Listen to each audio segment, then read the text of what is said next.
ఇంకా దాంతోపాటు ఇప్పుడు ఢిల్లీ టూర్ అయిపోయిన తర్వాత రేపటి భేటీకి సంబంధించి అయితే ఇవాళ సాయంత్రం అంటే ఆల్మోస్ట్ ఆల్ ఇప్పుడున్న టైంకి అయితే ఆయన మరి కాసేపట్లో హైదరాబాద్ రీచ్ అయిపోతారు.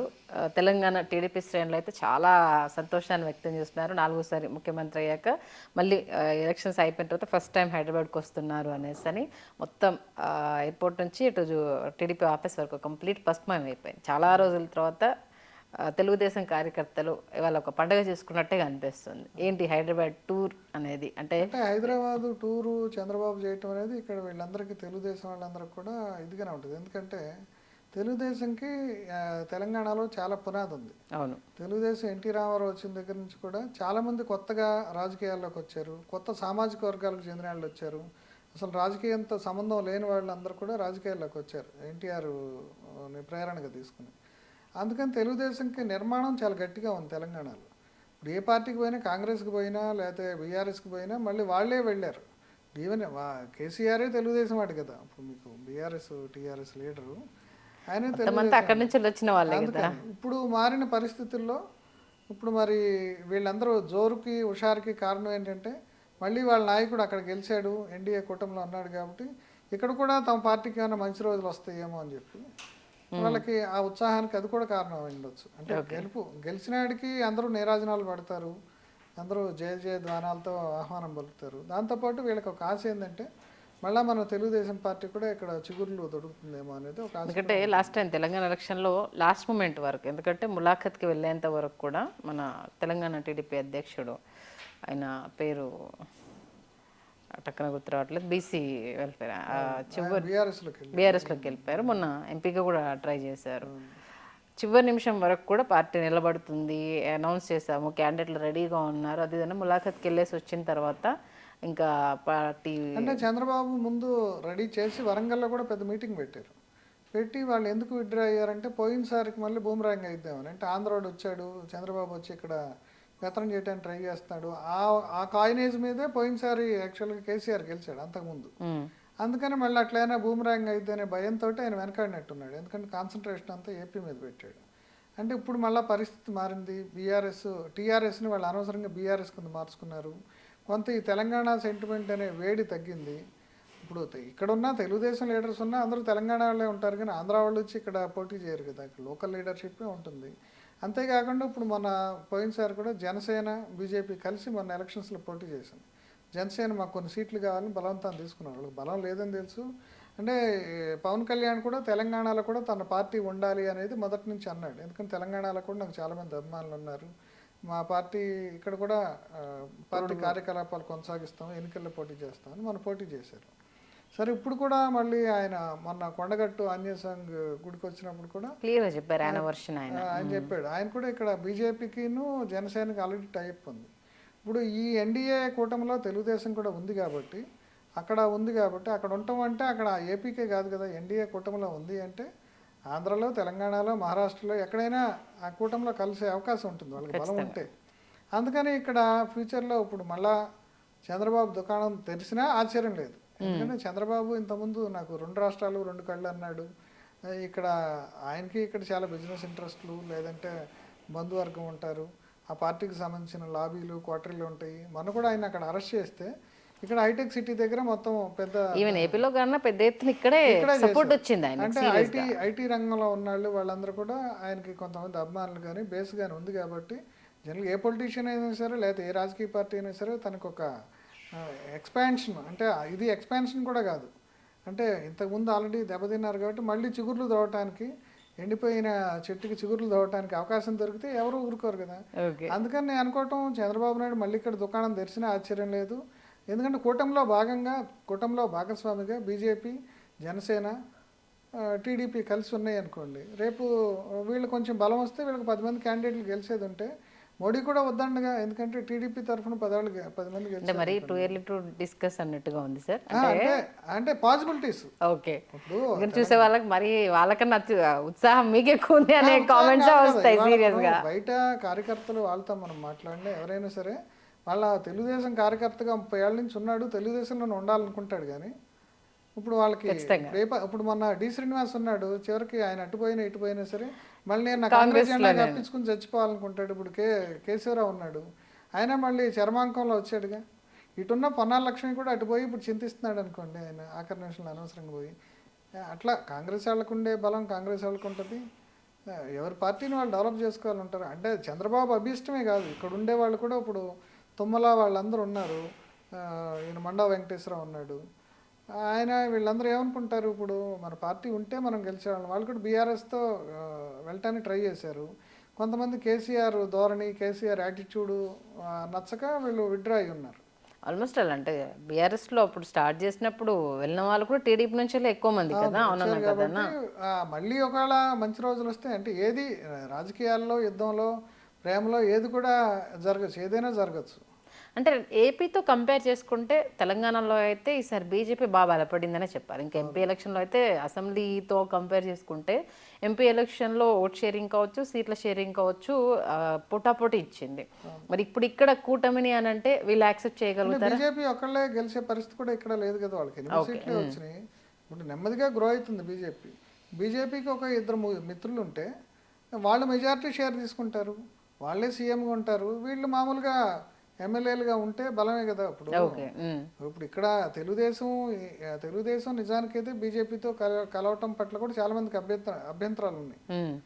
ఎందుకంటే అదేదో ఒక మద్దతు ఇవన్నీ కొందరు బాహటంగానే, అంటే గతంలో మనకేం సపోర్ట్ చేయని వాళ్ళ కోసము ఇప్పుడు మనం ఏంటి వెంపర్లు అంటే కేవలం అక్కడ పవన్ కళ్యాణ్ గారు ఒక స్టెప్ వేశారు మన అధినేత కోసం అన్నట్టుగా ఆయన కోసం అందరూ ఒకంత వెనక్కి తగ్గారు. కానీ చాలామంది అంటే అనలిస్టులు, నేను టీడీపీ అనలిస్టులు చాలామందితో మాట్లాడాను, వాళ్ళ కడుపులో ఏంటిది ఆక్రోశం కావచ్చు, కోపం కావచ్చు బయటికి వెళ్ళగక్కేశారు.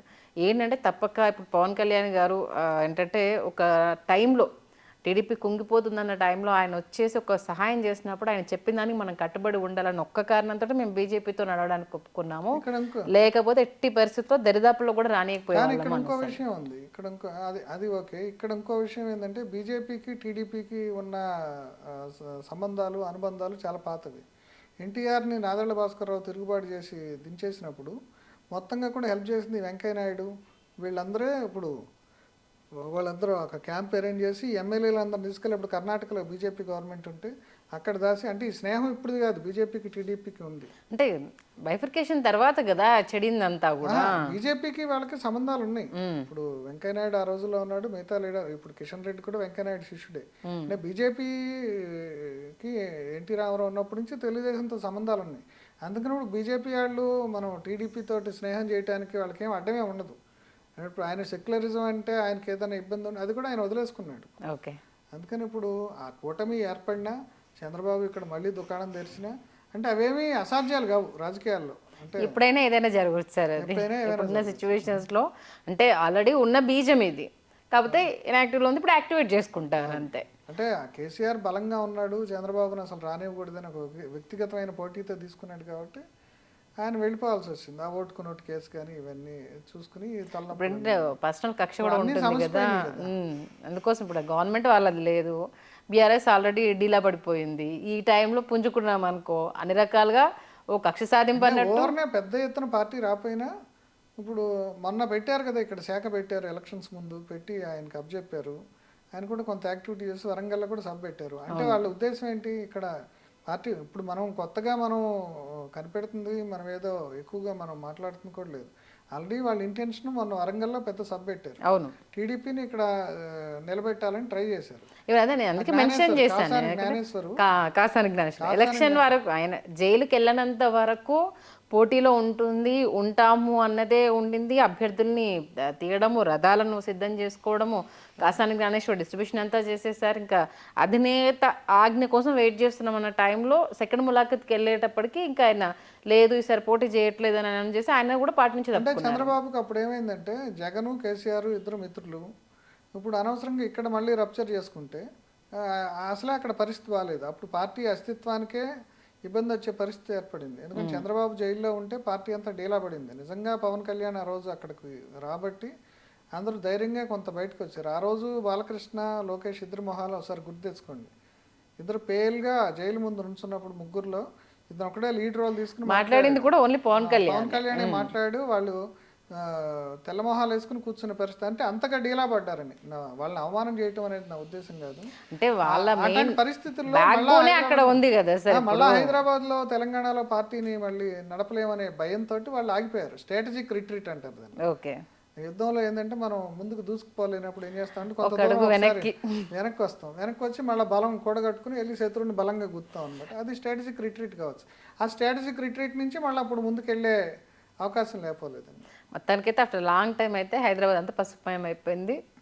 తెలంగాణ టీడీపీ కార్యకర్తలు అయితే ఇంతకుముందు ఎవడో పసుపు జెండా ఎత్తడానికి కానీ లేకపోతే చంద్రబాబు మాట మాడటానికి కూడా ధైర్యం చేసే పరిస్థితి. అందుకే నేను ఆఫ్టర్ లాంగ్ టైం అన్నాను. అందుకే ఆల్మోస్ట్ ఇప్పుడు మొత్తం సర్కిల్స్ అంతా తమ అధినేత నిజం గెలిచింది, అధినేత కోసం మా సామి కోసం వెయిట్ చేస్తున్నాం. ఈవెన్ అక్కడ ఎయిర్పోర్ట్ నుంచి టీడీపీ ఆఫీస్ వరకు కూడా పెద్ద ర్యాలీ నిర్వహిస్తున్నారు.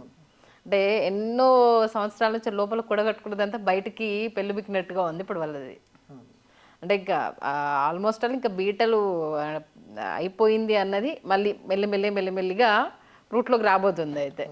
చిగుర్లు ఇస్తుంది అనుకోవాలి. ఓకే.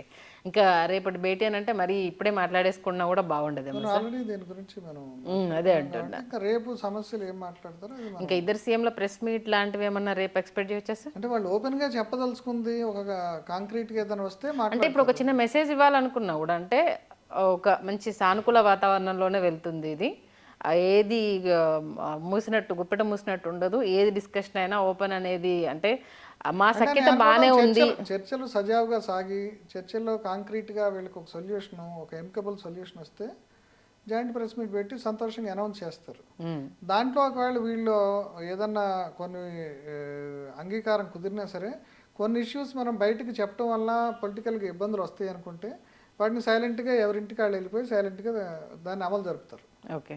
అంటే ఈ పొలిటికల్గా ఇబ్బందులు రాకుండా చూసుకుంటారు కదా. రెండు రాష్ట్రాల మధ్య విభజన సమస్యలు తెగటం ఒక సమస్య అయితే అది వీళ్ళిద్దరికి సమస్య కాకూడదు కదా. వీళ్ళిద్దరు ఈవెన్ అంటే భేటీ తర్వాత ఏదైనా ఉంటుందా ఈ క్యూరియాసిటీ ఎక్కువ ఉంది సార్ ఇప్పుడు. అంటే ఇద్దరు ఒకే పార్టీలో ఉన్న వాళ్ళు, అధినేత ఈవెన్ ఆయన దగ్గర ఉన్న వ్యక్తి ఒకే సీట్లో పక్కన కూర్చోవడం కావచ్చు, ఇద్దరు కలిసి అంటే వెయిట్ చేస్తున్న వాళ్ళు చాలా మంది ఉన్నారు సీరియస్లీ. ఇద్దరు ఏమన్నా చెప్తే బాగానే ఉంటుంది. ఆ చెప్పే అంత అక్కడ జరుగుతుందా లేదా అనేది కూడా చూడాలి. ఎందుకంటే చాలా సంక్లిష్టమైన ఇష్యూస్ ఉంది దీంట్లో. అవును. అది ఎంతవరకు చేయగలుగుతారు, ఎంతవరకు వీళ్ళు ముందుకు వచ్చి సమస్యలు అంటే ఒకవేళ రేపు కాకపోయినా సరే వాళ్ళు కంటిన్యూస్గా ఒక కొంతమంది మంత్రులు అధికారుల కమిటీ పెట్టి కంటిన్యూస్గా దీన్ని ముందుకు తీసుకెళ్లాలని అనుకుంటున్నారని కూడా తెలుస్తుంది. అంటే ఇప్పుడు రేపు తేలిపోయినా సరే ఈ డైలాగ్ అనేది ఈ చర్చలు అనేవి కొనసాగుతాయి అనేది. అంటే ఇప్పుడు ఈ 10 yearsలో ఇప్పుడు వరకు పాసిబుల్ కాలేదు ఇద్దరు సీఎంలు ఒకే ప్రెస్ మీట్లో ఉండడం. దాన్ని వీళ్ళు ఏమైనా బ్రేక్ చేస్తారా అన్నది ఒక క్యూరియాసిటీ. బ్రేక్ చేస్తే దాని మీద ఎన్ని క్వశ్చన్స్ వస్తాయన్న ఇంచార్జం రెండూ ఉన్నాయి సార్ సీరియస్గా. ఇప్పుడు 10 yearsలో ఈవెన్ చంద్రబాబు ఉన్నప్పుడు కేసీఆర్ ప్రెస్ మీట్ పెట్టలేదు, జగన్ ఉన్నప్పుడు అంటే కలిసి జగన్ వచ్చేసి ప్రగతి భవన్కు రావడము, ఆయనను ఆలింగనం చేసుకోవడము ఇది జరిగింది తప్పితే ఇద్దరు ఒకే డాష్ మీదకి వచ్చి మాట్లాడలేదు. కాబట్టి అంటే వీళ్ళు ఆల్రెడీ ఒకే రూట్లో ఉన్నవాళ్ళు కాబట్టి పాసిబుల్ ఉంటుందా అంటే కేవలం ఇప్పుడు పవన్ కళ్యాణ్ చిరంజీవి కల్పించినప్పుడు ఐఫీస్ట్ ఎలా ఉందో చూసే వాళ్ళకి కేవలం అదొక్కటే అంతే. అంటే పాసిబిలిటీ ఎంతవరకు మీ అంచనా ప్రకారం ఉంటుంది అనుకుంటున్నా? ఇప్పుడు అక్కడ ఏదన్నా కొంత దాంట్లో కంక్లూజన్ వచ్చి పాజిటివ్ అంశాలు చెప్పేది ఉంటే చెప్తారు నేను అనుకోవటం. ఓకే. ఇబ్బందికరమైన అంశాలు ఉంటే మళ్ళీ ఏదో ఒక సబ్ కమిటీ ఫామ్ చేసామనో అంటే కొంత డిప్లొమాటిక్గా ఉంటుంది కదా, దాంట్లోంచి వే అవుట్ చూసుకోవటం ఒక సంక్లిష్టమైన పరిస్థితి వస్తే అట్లా ఉంటుంది. ఇద్దరు ఏదన్నా కొంత కాంక్రీట్గా వస్తే వాళ్ళు డెఫినెట్గా ప్రెస్ మీట్ పెడతారు. ఓకే. థ్యాంక్ యూ సత్యనారాయణ గారు. నిజంగా అంటే ఇప్పుడు ఏపీకి ఎలాంటి అవసరాలు ఉన్నాయి, భేటీలో ఏ అంశాలు తెర మీదకి రాబోతున్నాయి, పునాది ఎలా ఉండబోతుంది అన్న విషయాన్ని చాలా చక్కగా తెలియజేశారు. ఇప్పుడు అలాగే తెలంగాణలో టీడీపీ ఫామ్ మళ్ళీ అవుతుందా లేదా, ఎలా ఉంటుందన్న విషయాన్ని కూడా ఉంటే ఏ విధంగా టర్న్ అవబోతుందన్న విషయాన్ని కూడా చక్కగా విశ్లేషించారు. మీకు ధన్యవాదాలు. థ్యాంక్స్.